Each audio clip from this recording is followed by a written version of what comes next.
Massive black clouds loomed over the city, their might palpable.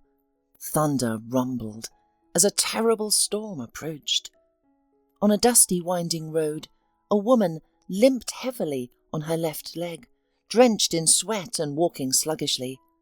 She appeared to be about 25, dressed impoverished, a long, time-faded sundress and shabby old sandals.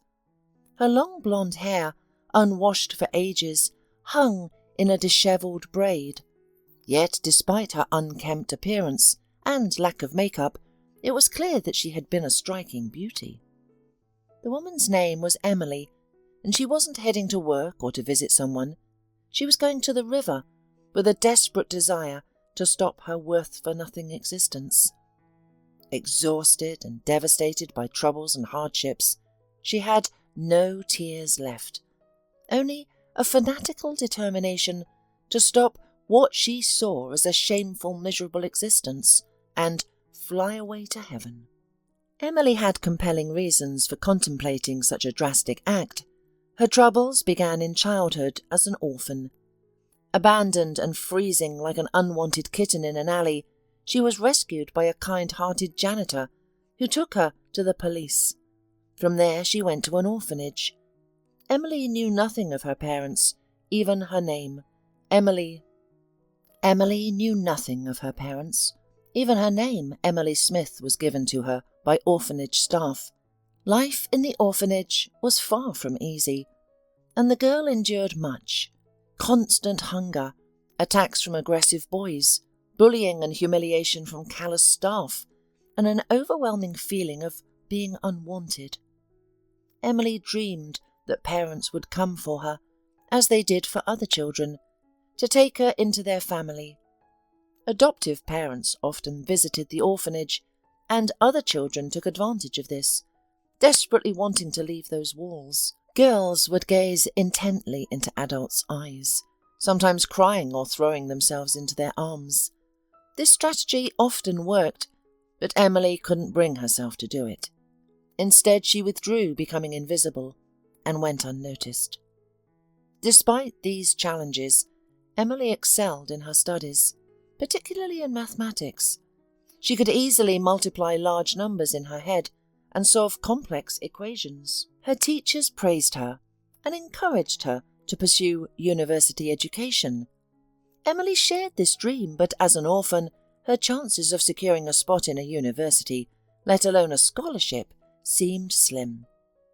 After graduation, the orphanage was legally obligated to provide housing, but options were limited. All desirable places in the city had long been allocated to those more assertive, leaving only village houses available. With no alternatives, Emily had to accept.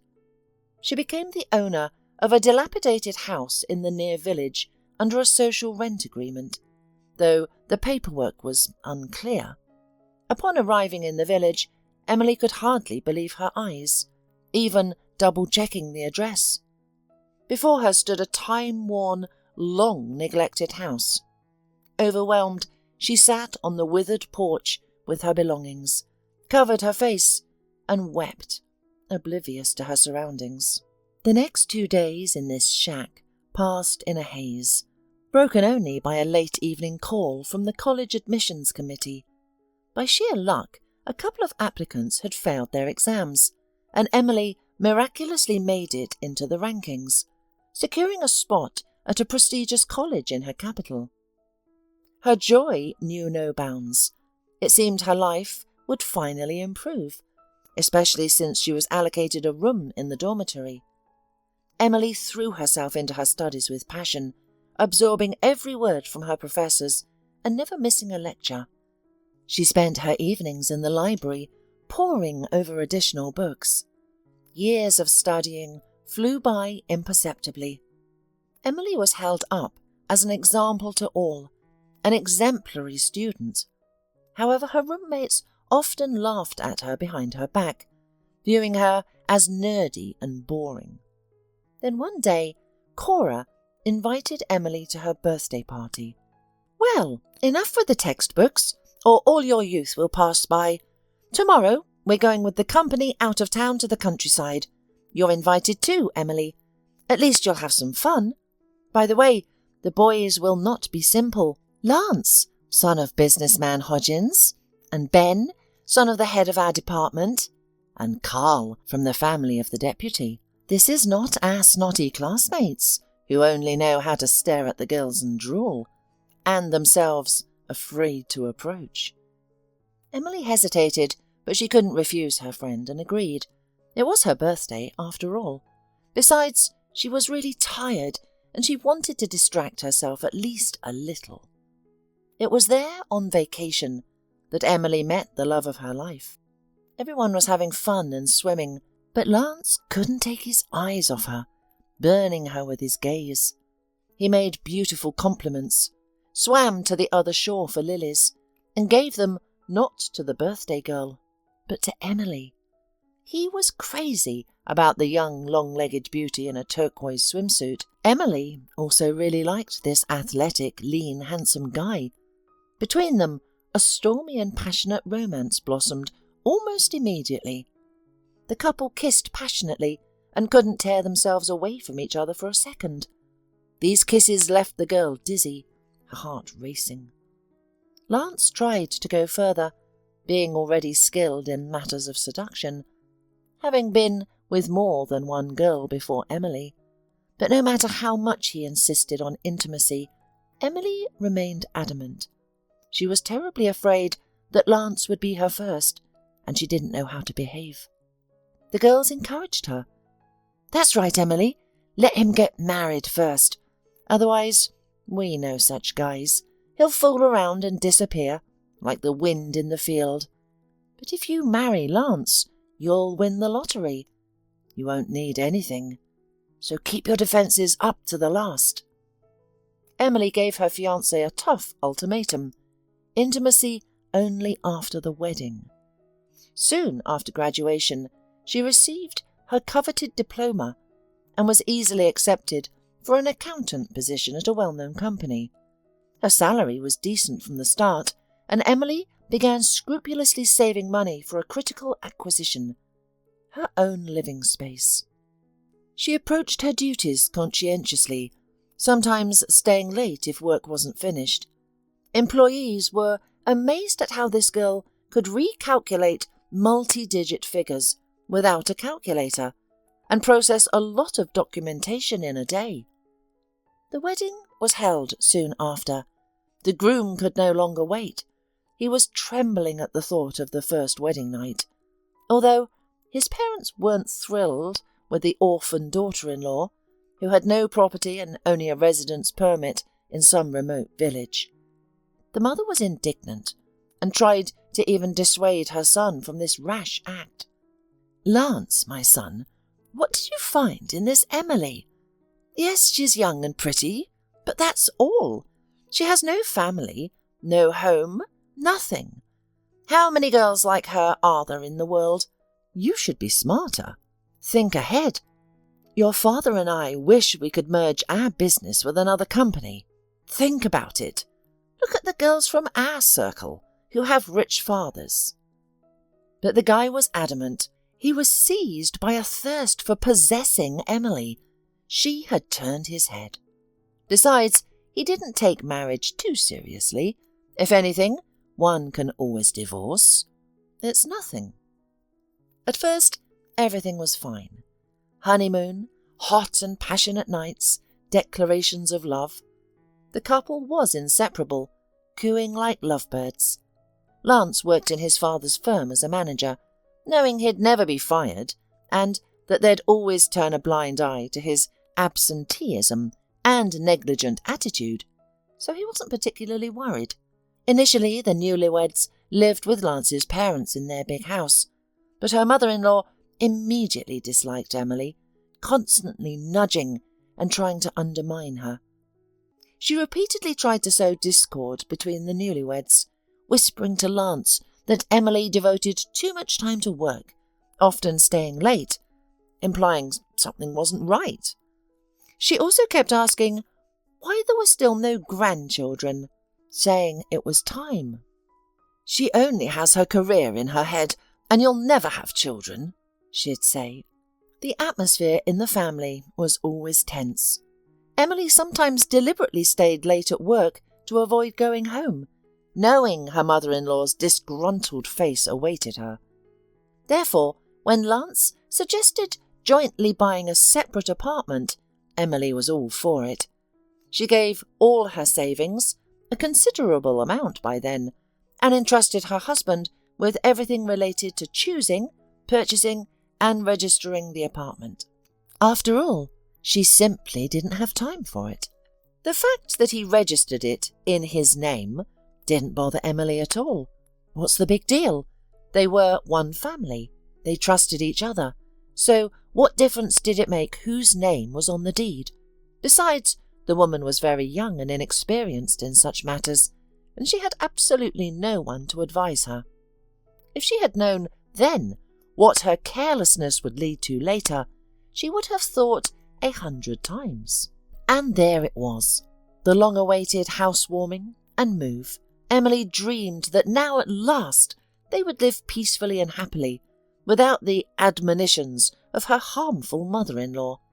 She began enthusiastically equipping the new family nest, choosing curtains and dishes herself, rejoicing at each acquisition.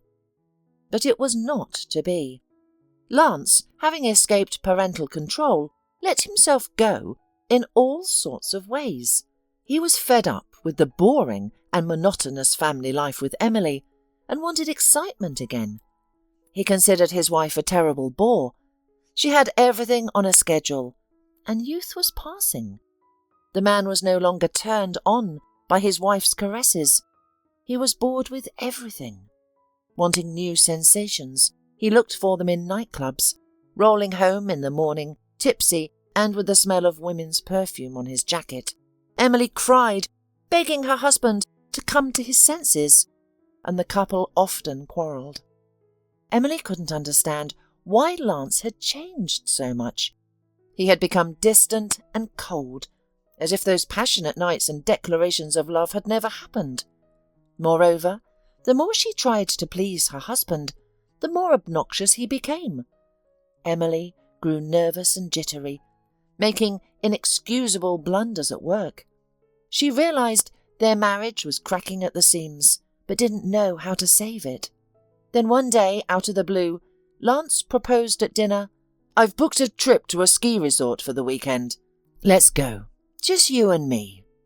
We'll rest, go skiing. We've become strangers lately, fighting like cats and dogs. What do you say?" Emily jumped with joy and hugged her husband tightly. She had long wanted to rest and relax, especially since things hadn't been going well lately. She had never been to the sea, let alone a ski resort. Soon they found themselves on a huge, steep slope. The snow dazzled their eyes and sparkled, surrounded by breathtaking beauty.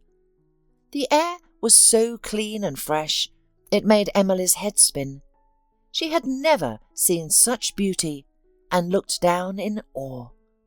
The view was mind-boggling. Slopes and plains, huge fir trees covered in snow, as if wrapped in a giant coat, all white as far as the eye could see. Lance, as an experienced skier since childhood, was familiar with the resort, unlike Emily, who had put on skis for the first time. The descent seemed impossibly high and steep to her, and the instructor advised against it for a beginner. After all, there were gentler, safer slopes for novices. But Lance insisted. "Are you a coward, my love? Let's go. It's such a thrill. You're always shaking and afraid of everything. It's so boring to live like that. Come with me. You love me, don't you?" He skillfully manoeuvred down the slope, making it look easy and simple. Emily, trusting her husband, took the risk and followed. She only remembered the fall and the excruciating pain that followed. She tumbled down for what seemed like an eternity, darkness engulfing her, resulting in a compound fracture of her femoral neck. This, however, was just the beginning of her troubles. Emily was hospitalized for months, unable to get up or walk. staring at the ceiling for days. Worse still, Lance visited her only once, coldly inquiring about her health and prognosis. Upon learning that the fracture was severe, with a high risk of permanent limping, he simply vanished. He never showed up again and stopped answering his phone. Emily dialed his number countless times, always hearing the same message: "The called subscriber's device is switched off or out of network coverage." Emily wept, unable to comprehend the situation. How could her husband disappear? 2 months later, she finally left the hospital, limping badly on her left leg. The fracture hadn't healed properly, and she needed more surgeries she couldn't afford. Then something terrible happened. She barely made it home by bus and tried to unlock the door, but the key wouldn't turn. Confused and frustrated, she longed to get inside, take a hot shower, and try to locate Lance again. Suddenly, strangers, an elderly couple, opened the door, staring at her in bewilderment. "My dear, what are you doing?"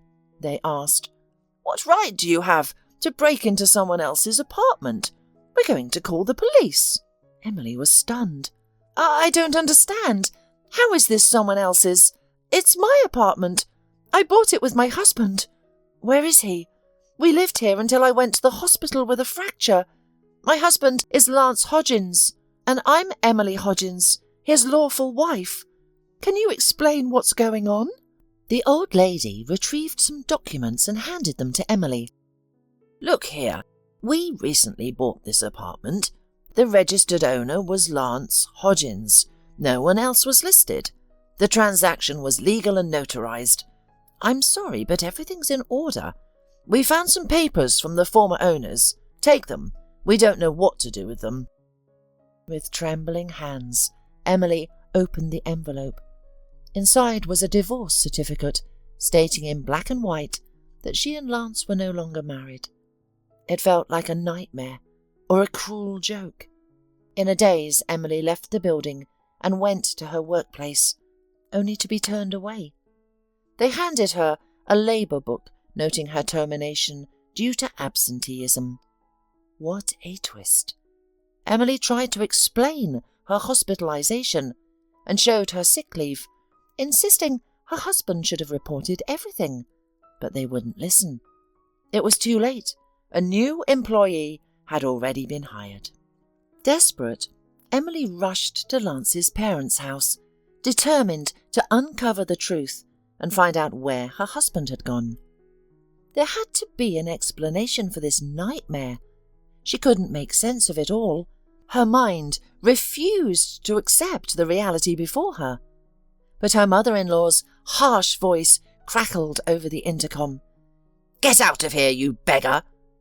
The apartment was Lance's, and he had every right to sell it. Now he lives with another woman. She, unlike you, has status and a rich dowry. I hope they marry soon. What did you expect? Did you think he should spend his life suffering with a lame, childless orphan? Marrying you was Lance's biggest mistake, and I've told him 100 times. Don't come here again, or I'll call the police. Is that clear? You're nobody to us now."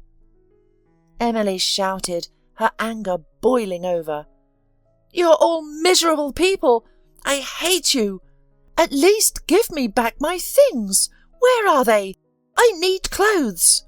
The mother-in-law replied caustically.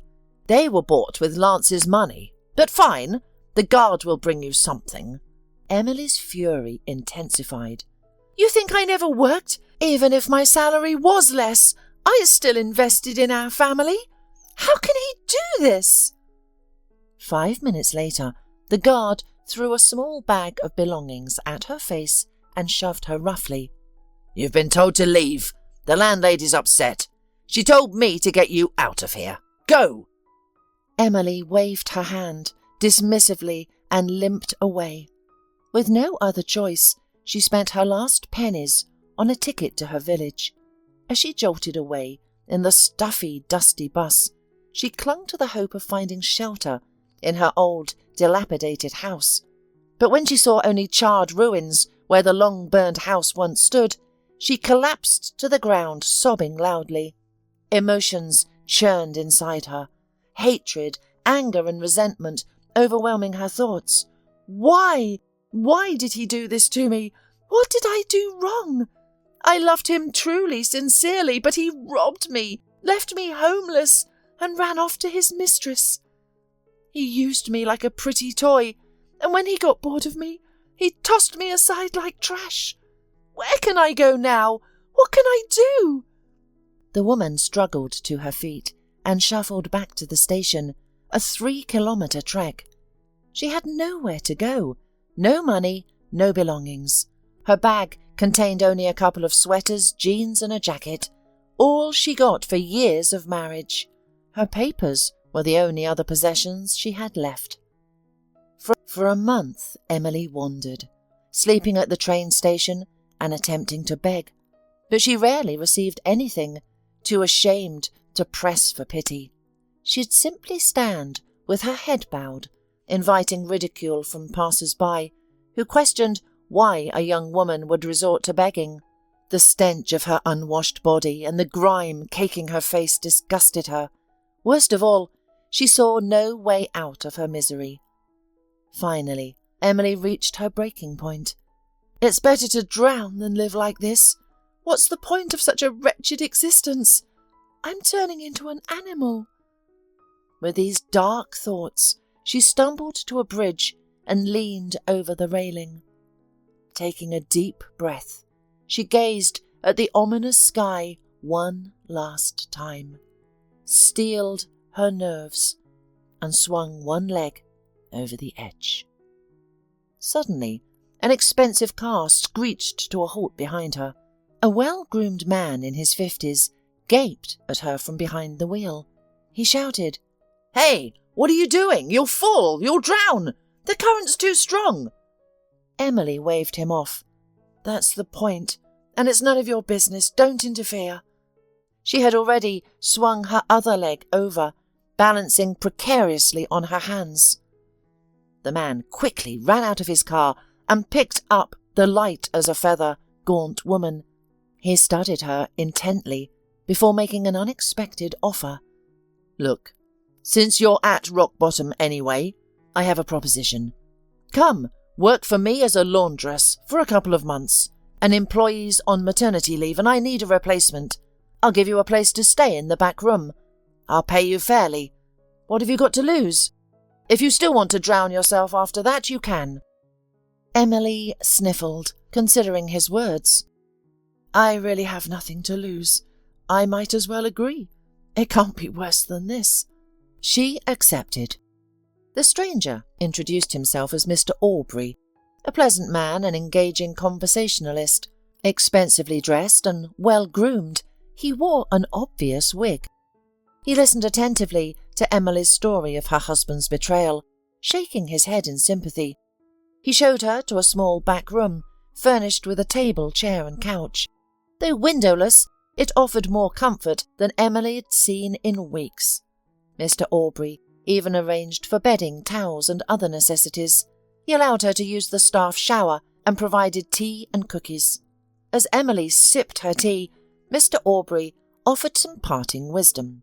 "You know, Emily, don't rush to end things.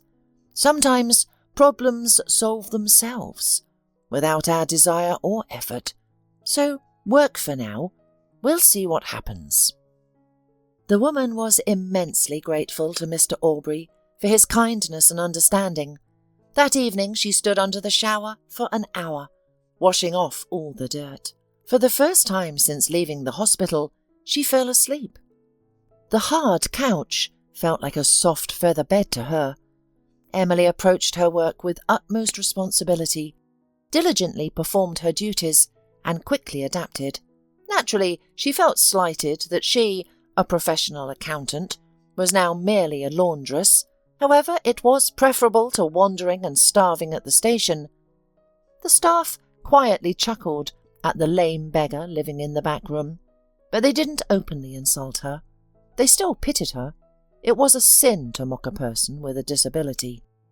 One day, a respectable man came to the laundry. He was expensively and tastefully dressed, drove a luxurious car, but there was something unsettling with his eyes. They darted back and forth like a criminal's. He turned to Emily. "I need to clean this jacket. I accidentally knocked over a jar of raspberry jam at breakfast. It needs dry cleaning." Emily's blood ran cold. She realised perfectly well that the jacket was simply bloody, not stained with jam. But she didn't show it and silently accepted the order. She jotted down the visitor's license plate number on a piece of paper, just in case. Before sending items to the dry cleaner, the instructions required inspecting all pockets. Emily did so and suddenly found a note in the front breast pocket. On a crumpled piece of paper, she read, "Help! I'm being held in an abandoned house with a green roof near the aquarium store." That was it. No name, no surname, no other details. Emily racked her brain, and sure enough, there was such a store not far from their laundry, and the house was indeed abandoned. So it wasn't someone's stupid joke, and there was not a drop of jam on that jacket. This was serious. Someone was in trouble and begging for help. What should I do? Should I go look? I'm afraid. What if there are criminals there? Should I call the police? What will I tell them? That I found a piece of paper with a note, and that's it? They'll laugh at me. Until the end of her shift, Emily was tormented by doubts, but finally decided to go and see for herself that it wasn't someone's cruel prank. She walked around the perimeter of the building. It was abandoned, and the front door was locked with a big rusty padlock. It looked as if no one had been near the house for a long time, if it weren't for the fresh tyre tracks. It was obvious that someone had driven up to the house more than once. The woman stood on her tiptoes and tried to peer through the grimy window. Suddenly, to her horror, she saw a man in the far corner of the cluttered room. He was sitting on the floor, with his head on his chest, and seemed to show no signs of life at all. Emily was horrified. Am I too late? Oh, Lord, what should I do now? She began to knock quietly at the window, trying to attract the man's attention, then louder and louder. To her relief and joy, he heard the knocking, opened his eyes, and tried to get closer to the window, moving with all his might.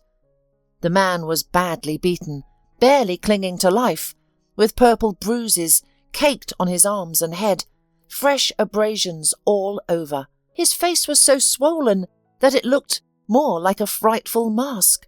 He slowly gestured and whispered, trying to explain everything to Emily.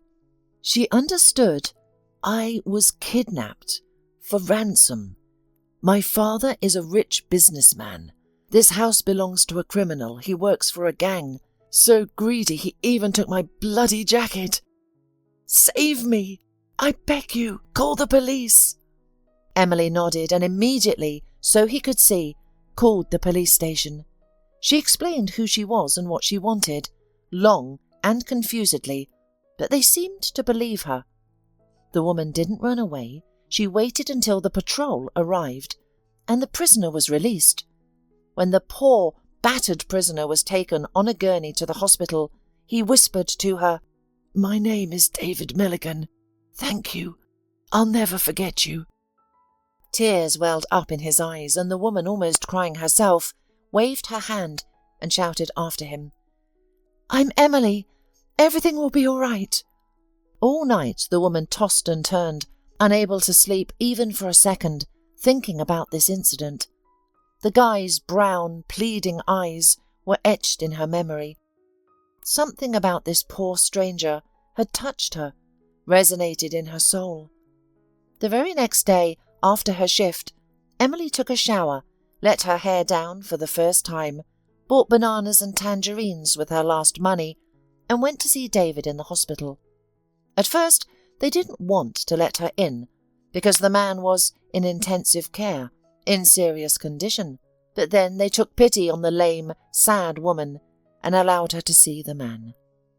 Emily was horrified when she saw David entangled with wires and senses. His eyes were barely open, but he saw her and tried to smile. The woman waved at him and sat down next to him on a chair. She didn't know what to say, so she just sat there, stroking his arm and whispering softly, "Know that everything will be okay. You're going to be fine. Someone once told me that sometimes grief goes away and problems solve themselves, almost without our participation. And now I believe it.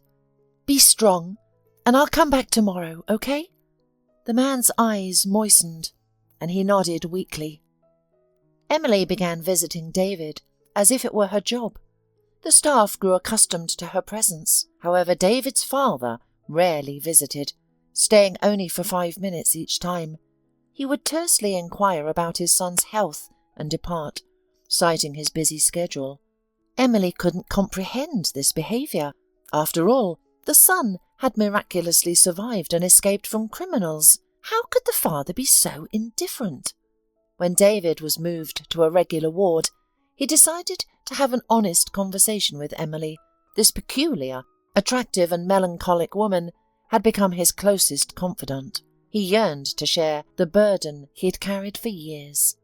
David heaved a deep sigh and began. "You see, I'm not my father's biological son. I'm adopted. That's why he wasn't rushing to pay the ransom.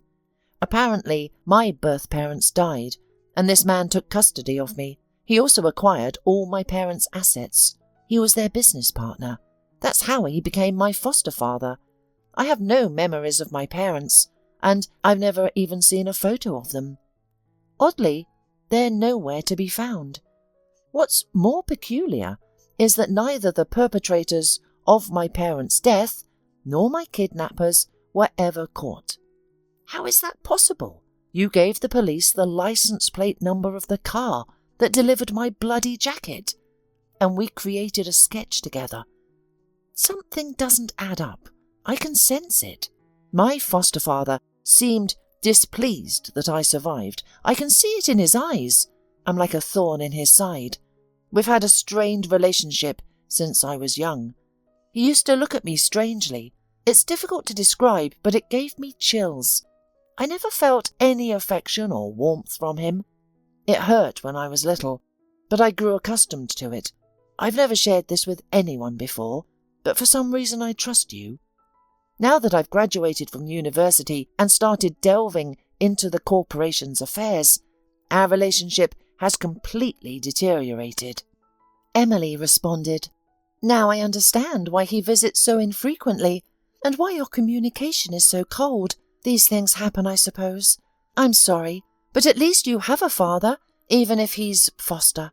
I grew up in an orphanage. I was born and discarded like an unwanted puppy. Then my husband did something similar.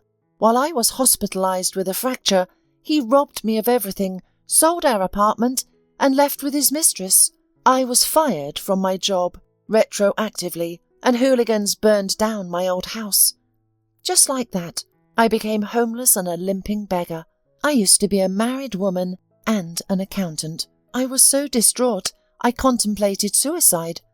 But the laundry owner took pity on me, gave me a job, and lets me live in the back room. It's humiliating, but what can I do? So you and I are alike. Neither of us is very fortunate." David grasped Emily's hand and replied fervently, "Please, be patient a little longer, my dear. Once I am back on my feet and have dealt with my own issues, I'll definitely help you. You won't have to work as a laundress or live in a back room any more, I promise. A woman like you deserves far better than that." They parted warmly, but Emily continued to visit David in the hospital until his discharge. They had grown quite close during this time. She even sensed a special warmth and communication between them, something beyond mere friendship. But she banished such thoughts, not wanting to indulge in impossible dreams. She chided herself. "Get a grip. You're a lame pauper with nothing to your name. Why would a businessman like David want you? It's impossible. You've had enough heartache from these wealthy types. They're all charming at first, then they stab you in the back. But why does he hold my hand so tenderly?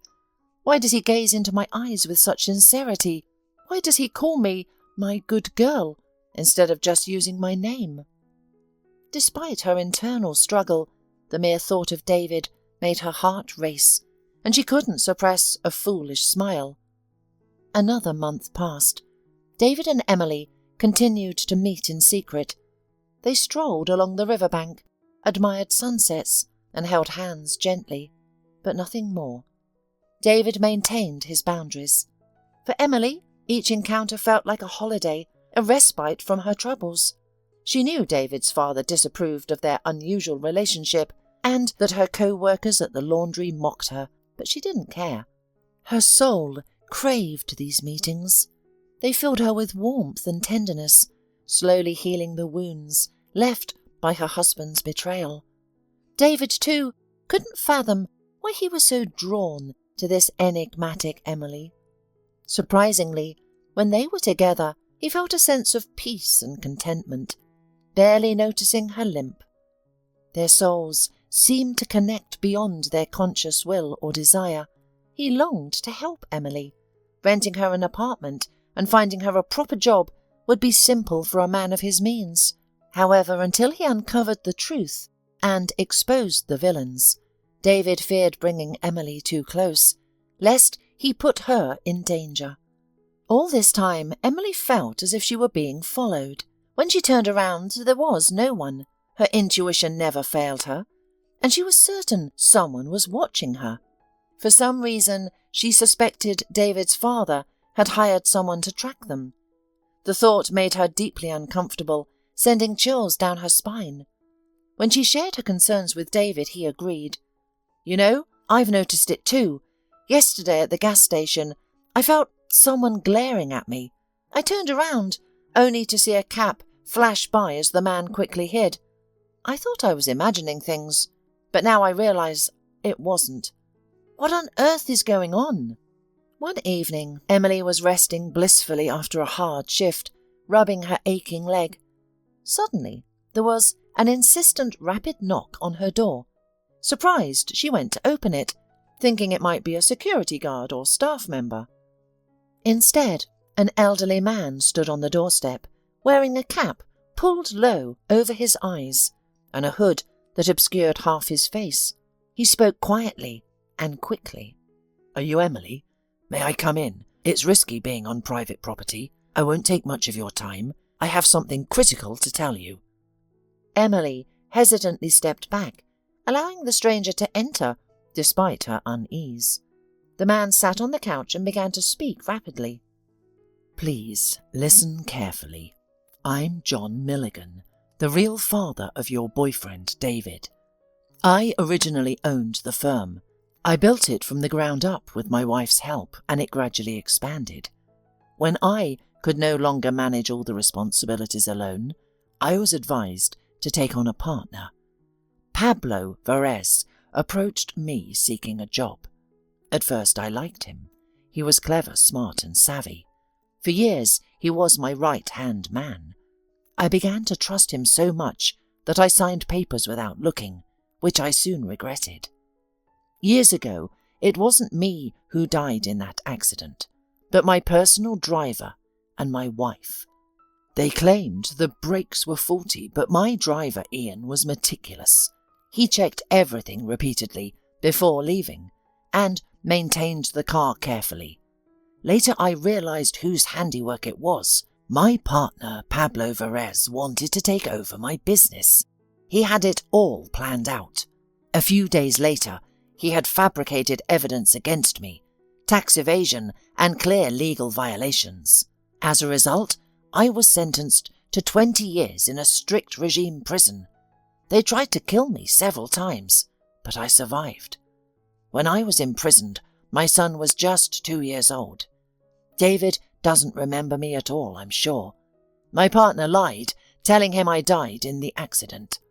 I recently got out of prison. I can't approach my former partner. He doesn't know I'm free yet. I was about to tell my son, but I haven't got time yet. I've been following you both. Emily, Please, help me meet David. I need to warn him about everything. Pablo is dangerous. He won't let David take over the corporation and will do anything to eliminate him. I've suffered enough from this scoundrel. I can't let my son's life be ruined as mine." Emily was shocked by this revelation. She nodded, promising to arrange a meeting by the riverbank in 2 days during her next date with David. The visitor thanked her sincerely and vanished as quietly and mysteriously as he had appeared.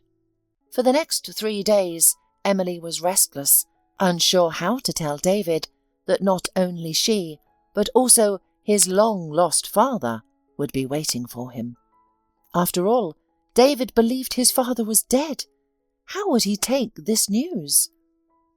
On the day of the meeting, David stood fidgeting, holding a bouquet of delicate daisies. Emily adored them, and always brightened when he gave them to her. Where is she? Is she late? Has something happened? He worried. He missed Emily terribly and longed to see her. At last a familiar figure appeared in the distance. Her loose curls fluttered in the wind, her cheeks were flushed, and her eyes sparkled. Even her limp couldn't detract from her beauty. David gazed at her in admiration. They greeted each other with a friendly kiss on the cheek, and Emily said excitedly, "David, today we have a challenging date ahead. There's a man who really wants to talk to you. He's the one who's been following us lately, but for a reason. Don't worry, but your birth father is alive. He didn't die in that accident. Your foster father set it all up.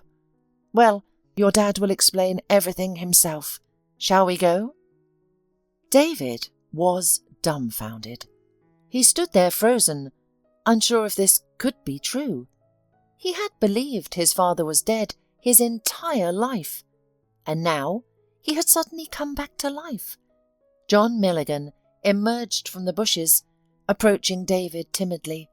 He looked into his son's eyes with sincere warmth and said, "Hello, my son. We've finally met. May I give you a hug?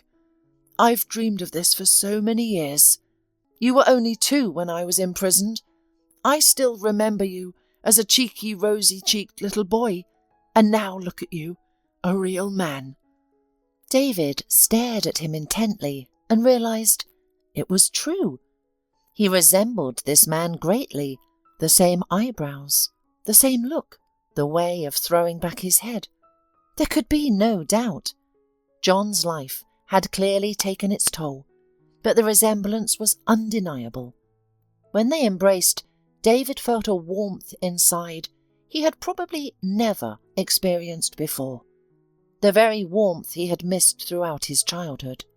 He brushed away a tear and began to ask, "How glad I am, Dad, that you're found, that you're alive. But how did this happen? Pablo told me since childhood that both you and Mum died in the accident. I didn't even have any pictures of you. If you survived, why are you looking for me now? Where have you been all this time? I don't understand. So much time wasted. We could have been in touch." John grinned sadly and sat down on the riverbank. "That day, everything went wrong. My wife and I had to go on an urgent business trip, and I was supposed to be in that car, but fate intervened. I got a call and had to stay home late. That's why I put the driver behind the wheel. When I learned about the tragedy, I immediately sensed something was amiss.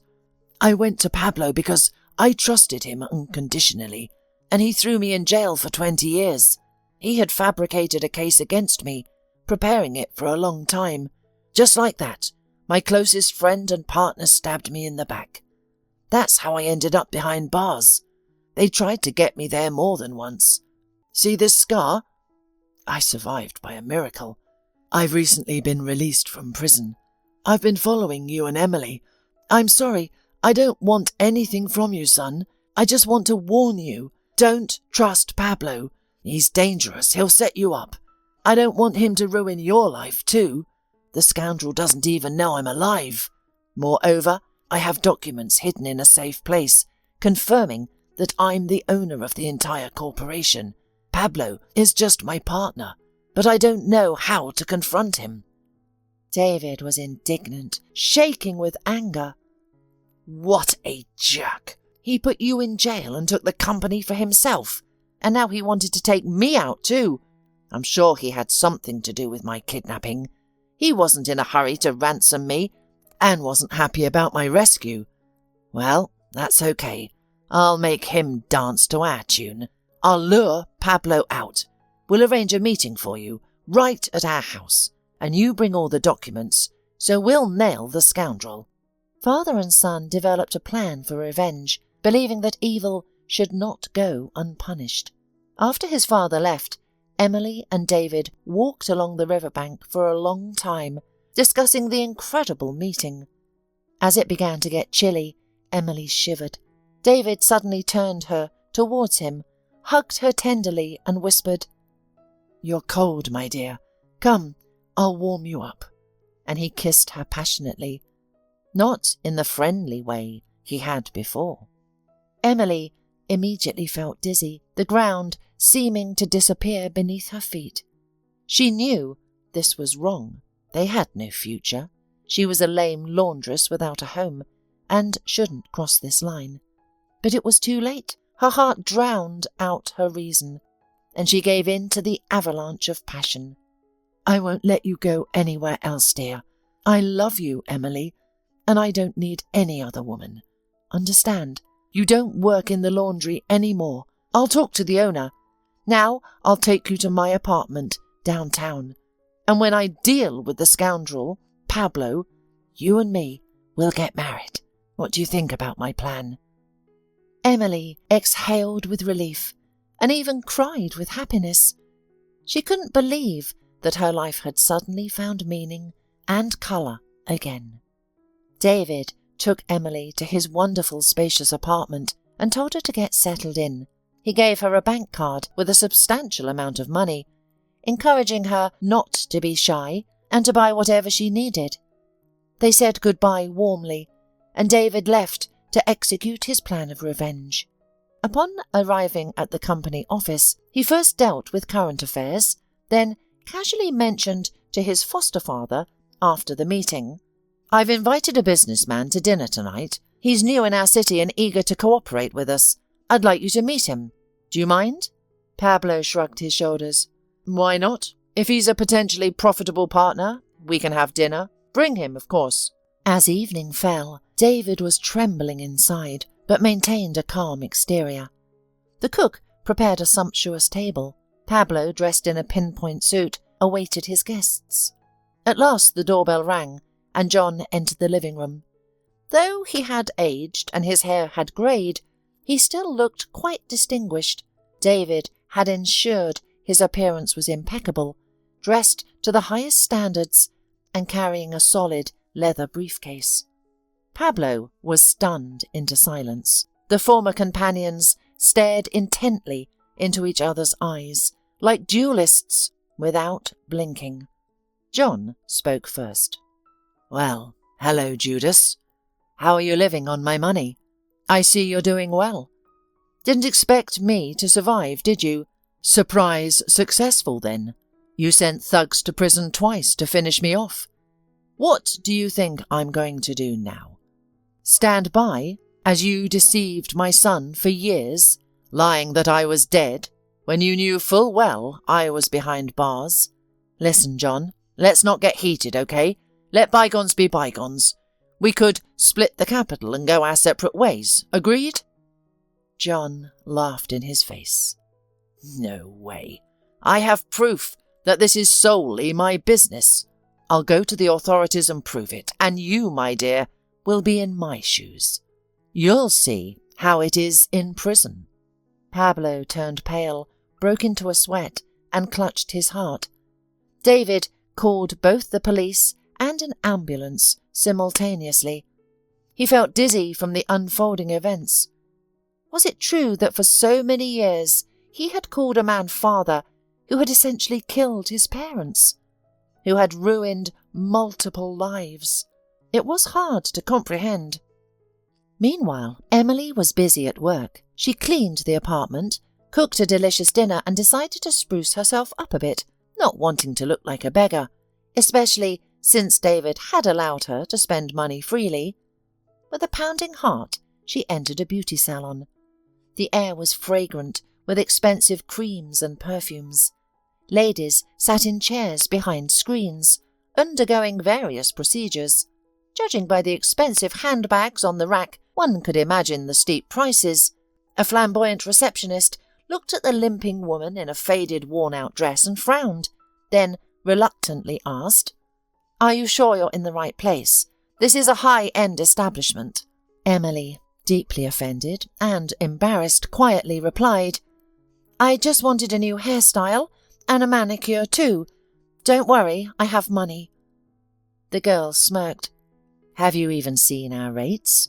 We cater to businessmen's wives. They're in a different league.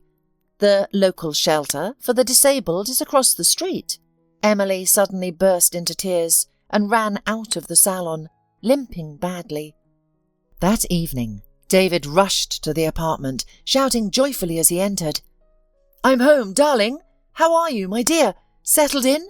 I have such a story to tell you. You won't believe what happened today. My father and I brought the villain to justice." Eager to share the momentous events with his beloved, he was met with silence. Puzzled, David went to the kitchen. A tantalizing aroma wafted from there, and on the table sat a freshly baked pie, carefully covered with a napkin. But Emily was nowhere to be found. The man frantically searched, room to room, unable to understand what could have happened during the day, or where his bride had disappeared to. Then he noticed a note in the hallway. It contained only a few lines. "I love you very much, David, but we can't be together. I don't want to disgrace you. I'm a lame beggar and you're a successful, well-to-do man. We're not equals. I'm sorry." The man felt sick, blood rushing to his head. He desperately tried to think where he could find Emily, knowing in his heart that he needed no one but her. David rushed to the laundry room. The director was there. The man told him everything, thinking Emily might be hiding from him. She had nowhere else to go. Mr. Aubrey was so worried that he even took off his wig and kept blotting his bald spot with a handkerchief. "Go immediately to the bridge, to the river.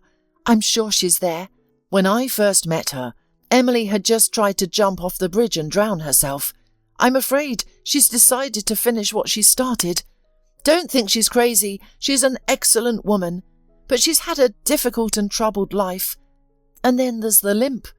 Someone must have hurt her, so she's struggling to cope. She must learn to accept herself as she is." David didn't listen and rushed to the specified place. He ran as fast as he could, afraid of being late. Indeed, he saw Emily from afar. She was leaning against the railing and looking down as if gathering her thoughts. The man ran up to her from behind, yanked her from the edge of the railing, turned her around to face him, and began to shake her like a rag doll. "Are you out of your mind? What if you really jumped and drowned? Emily, are you crazy? What kind of idiotic stunt are you pulling? You're an adult." The woman became hysterical and began to push David away, pounding his chest with her fists. "No, I wasn't going to jump. I just thought over my life and what to do next. Why do you need me? Everyone will mock and pity you for being with a cripple. I went to the salon today. I just wanted to get a new haircut and manicure. They told me that lame beggars like me don't belong there and simply pointed at the door. So tell me, aren't you also with me out of pity?" David understood everything.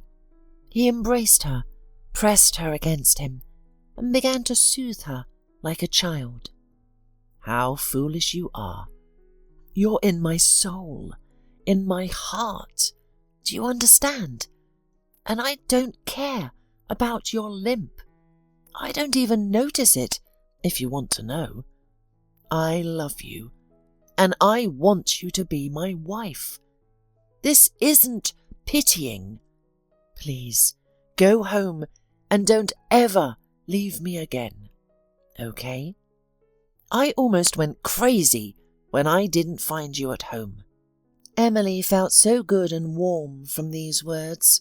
She believed that David really loved her, and these were not empty words. She wiped her tears and answered, "Please, forgive me. It's just that I love you so much, but I was afraid you didn't need me. I promise I'll learn to live with it and not react to the ridicule. The important thing is that I have you, and you have me." Then there was a delicious dinner, long, intimate conversations, and a sea of love. Listening to David's measured breathing in the morning, Emily was pleased. Now, her reckless impulse from yesterday seemed so foolish. To hell with all those arrogant people. Let them look and envy that a man like David loved her. With this thought, the woman finally fell into a serene and sweet sleep. After the scoundrel Pablo Verez was detained and got what he deserved after investigations and proceedings, David, Emily, and John moved into the mansion, deciding to live together in their family's ancestral home. Emily became its mistress with pleasure. She kept order, prepared delicious dinners for the men, and waited impatiently for David to come home in the evenings. The man took Emily to expensive salons and shops, dressing and pampering his beloved. Now, the staff didn't snub her, but looked ingratiatingly into her eyes and tried to please her. Emily was transformed. She was unrecognizable, beautiful, well-groomed hair, flowing like a waterfall on her shoulders, stylish clothes, and delicate manicure. Salon care did its job. The woman looked simply gorgeous. Massage sessions helped her develop her ligaments, and she began to limp much less. And soon, to everyone's joy, Emily realized she was pregnant. She couldn't believe it, having thought she was childless for so long. John also changed a lot. He was no longer a shabby ex-convict, but again became a business-like and active man. He plunged into his element with redoubled zeal, spending days and nights at the company, trying to make up for all he had missed for so many years. He and his son were very close, literally on the same wavelength, and now they talked and consulted each other a lot. David said the word "Dad" with such trepidation every time, because now it had an entirely different meaning. Since childhood, the man had lacked paternal support, praise, and approval. In light of Emily's pregnancy, the couple decided not to delay the wedding, and it was wonderful. David didn't like excessive fuss around his person, so he invited only the closest and most loyal friends and employees to the celebration. From the bride's side, there was only one invitee, Mr. Aubrey, with his family. The woman was immensely grateful to him for saving her from imminent death, giving her shelter and work. After all, he was the only one who gave her a helping hand in a difficult moment. The man was also sincerely happy for Emily and wished the newlyweds the best. Amidst the party, Emily approached him and said, "You were right. Sometimes everything in life works itself out. You just have to keep your chin up, not despair, and wait." Emily's pregnancy was surprisingly easy, and in a due time, a charming little girl named Sophia was born. David adored his little daughter, as she was his spitting image, except for her eyes, huge and grey like Emily's. One ordinary weekend, the entire family took a leisurely stroll in the park. The weather was beautiful, with everything blooming and fragrant, and the first green leaves appearing on the trees. The couple walked peacefully, chatting intimately. David proudly pushed the stroller with his daughter.